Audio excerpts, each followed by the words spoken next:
when I am ready to talk to Philip Martell. I just opened up the website for River Valley School District just to see what's happening there, what's big. And when I did today, there was a guy throwing welding sparks all over the place there. That didn't expect that, but there it was. We're going to learn about that and probably much more from Mr. Martell this morning. Our visit presented by Marcus & Mack, voted best law firm, best personal injury lawyer 3 years in a row in the Best of Indiana County contest. Visit them online at marcusandmack.com. Yeah, I thought, my golly, that I was on the wrong side. I was on some industrial website. But no, it was River Valley School District. Welding, huh? It's incredible. Really when we started the STEAM Academy 3 years ago, we also did this aligned with the programs that we started. We started doing introductory courses, as you and I talked about, in earlier grades 6, 7, and 8. But now the interest has just gradually grown.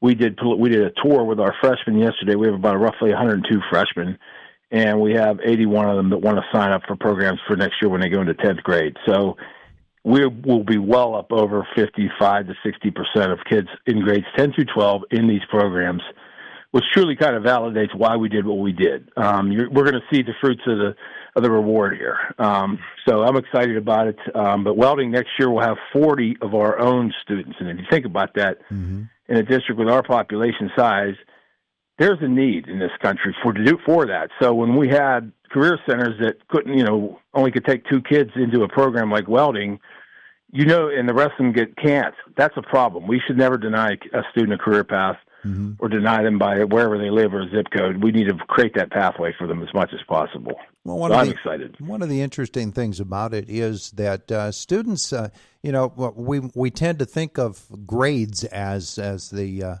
number one marker of whether a student has potential or not, and grades in a particular direction.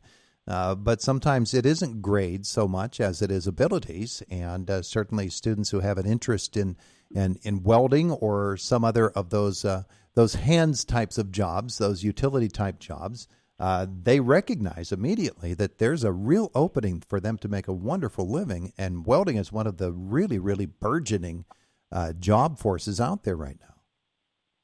No question about it, and I think it's starting to kind of sit in with these students that are getting up there. I mean, you're always going to have your students that go in that college model. You're going to need, when we need that, quite frankly, as a country, we need the healthcare, the doctors, but even, but I think it's really starting to resonate with these kids that are getting closer to graduation, that do they really want to take on that 6-figure debt? Or to your point, is there another way that they can make money? Like, so if you look at one of the credentials for one of our programs at the STEAM Academy, they can graduate with a pharmacy technician certificate. Mm-hmm.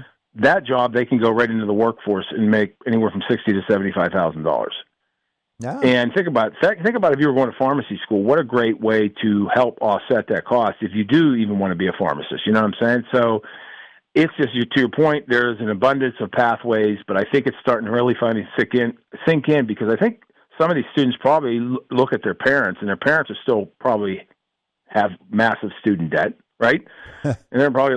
So I think it's really starting to poke home that there is an opportunity for students if they don't want to go to college. If they do want to go, that's obviously always going to be there. Yeah, and certainly working a trade is a great thing to do, and of course, as you said, maybe that is something that you can do along with pursuing further education. So that's one thing that I noticed right away. Another thing that I noticed in opening up your website this morning was this designation of League of Innovative Schools District. What is the League of Innovative Schools? So it was actually started by an organization called the Digital Promise, which come in was started under President Obama to look for schools that are doing unique, innovative things to help public education. And then those schools, if they're lucky enough, they get designated and allowed into the League of Innovative Schools, which is roughly, I think, around just 200 nationally. And we got into the league last year in March. As one of those schools for everything that we're doing with the STEAM Academy, but really overall as a district. So now this year, the conference is actually in Pittsburgh. So there are 11 of those roughly 200 schools in southwestern Pennsylvania, Fox Chapel, South Fayette, Elizabeth Ford, South Allegheny, just to name a few, but we are also in that. So the conference is actually here. So at the end of March 27th to be specific, we will have 100 visitors from schools all across the nation to tour the STEAM Academy that day. because they're to look for these innovative practices and what they could hopefully, if they see things that they like, they can take back to their home district. So we're really excited about this because it's a big thing with us. They're going to come here for the whole day. They're going to start by seeing a reverse career fair with our second and third graders, and with the use of AI, showing potentially if they want to be a fireman, what they may look like as a fireman in 20 years, which is kind of cool if you think about it. Yeah. But they're going to be able to talk about their RISEC codes and why they want to do the job that they want to do, which is amazing when you walk in, from an elementary student. So it's going to be unique. And then we have a panel discussion with a lot of our industry partners after that to talk about their relationship with us, but how the industry credentials and those partnerships work. And then we'll take them on a tour in the afternoon because our students will all be there. They'll be able to see our students in action. So we're really excited about it.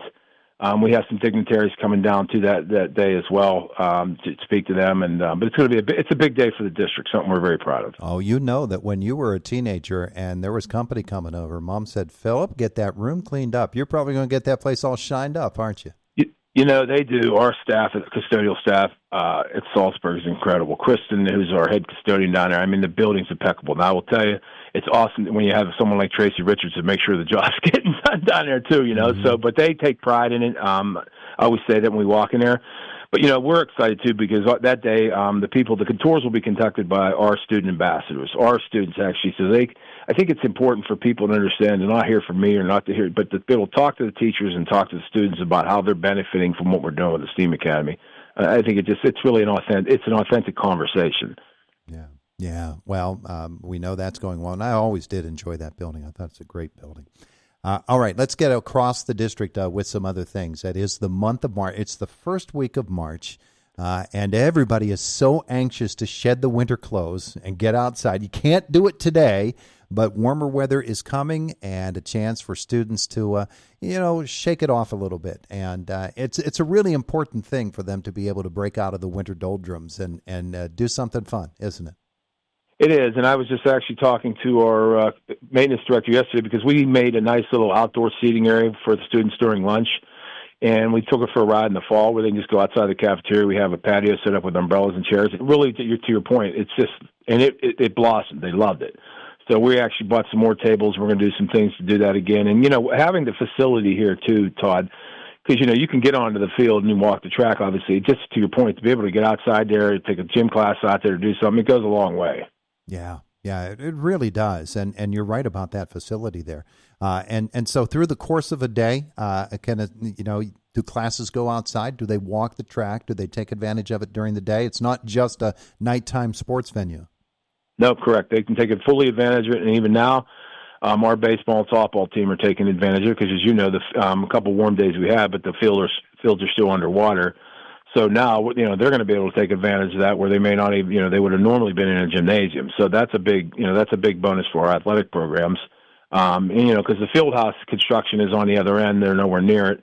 And that's going very well, fully on schedule. It'll be ready for next fall. Like I said, I've mentioned Brian Force and his team before, but he's just incredible with the job he does. Yeah, they do a great job. All right, so I know that at this time of the year, teachers, they might find their teachers their students having a little bit of a problem concentrating because they're excited about the coming of spring. So it's a big credit to the teachers, the faculty of all of our school districts, when they can keep their kids focused. And sometimes it has to be pretty creative methods that they use, but they really have a job before them here. For the next, few weeks as they head into the final stretch of the school year. It's hard to believe, but it's almost here. I know. It's just, if you think about it, where did it go? But yeah, I mean, it's kids get a little quirky towards the end of the year, to your point. So our teachers have to get creative and things, and our administrators. So yeah, I mean, there are challenges to that because but we're getting closer and closer. So, and hopefully with the weather breaking into, we're getting them outside, like you said, and that maybe will help during the day too. Yeah, absolutely. Today is Media Day and the Heritage Conference for baseball, and I think for softball too. That is happening at First Commonwealth Bank Field. The ball teams are getting out, making the transition from the winter sports teams to the spring sports teams. But you got a pretty special basketball team there that's still playing in the state playoffs. I know that you've got high hopes, don't you? We do, and they've done a great job. And they work so hard, and Coach Brown has done a great job with them. And, that was a tough loss last week, but, they'll rebound. They've been through tough losses, and it's how you, and I always tell them, girls, it's how you respond to, it's how you respond to the challenges in life. You don't take your ball and go home. You just go out and go work harder, find out what you did with your mistakes, and then just get better. And they've always taken that approach, and so has Coach Braun. So they'll be back in action tomorrow, and I expect them to be in rare form, which is be hitting on all cylinders. There you go. And back in the classroom, of course, we're hoping they're hitting on all cylinders. Are there statewide standard tests coming up? Unfortunately, yes.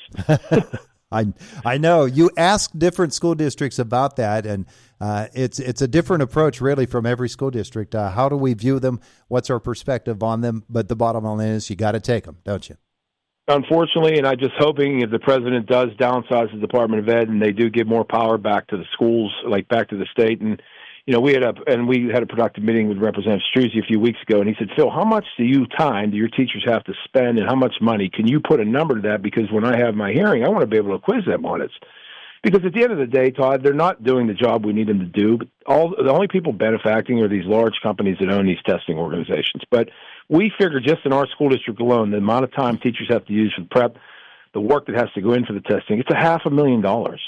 Yeah. And it's just crazy if you think, just imagine what it cost poor Rob over in Indiana. Like, it's just, if you put numbers to it. So I was happy to provide that information for the representative and his staff, because my hope is, that we really sincerely cut back the amount of testing that we're required to do. Mm-hmm. Because to your point from the beginning, we really need, students have to understand and be able to attain competency-based education for tasks and different things. Passing an algebra keystone doesn't tell me what it's going to be able to do in the future, quite honestly. And they found, last year they put in new ways that you can have a graduation pathway, and one of them is, and parents, and you didn't have to take the test, the keystones, and then parents and the kids started to find out about this, and they would rather go the alternate pathway anyway. So now you districts get penalized if the kids aren't taking them if they go an alternate pathway, and that's not fair either. So there's a lot of complex issues with this, and I'm glad that, like I said, that the representative wanted to take a look at it, and I think it needs done.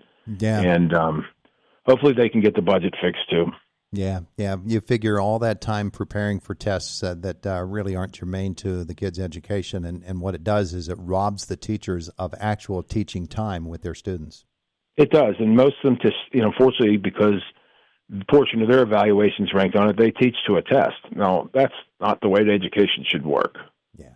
All right. So things moving in the River Valley School District. Lots of things happening. Good luck with the conference coming up. When did you say that is?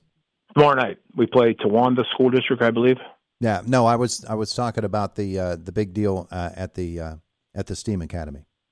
Oh, March 27th. It's a visit that day with the League of Innovative Schools, and all of our partners and higher ed partners will also be on place. So our partners with CVS, Westinghouse, CNX, they will all on be site that day, because I want them to tell their story on how they believe in what we're doing. So we're excited about it. So the next time that happens, or the next time we speak with you, that will have already happened. So we'll get a chance to get your reaction to it. Philip Martell, thank you so much.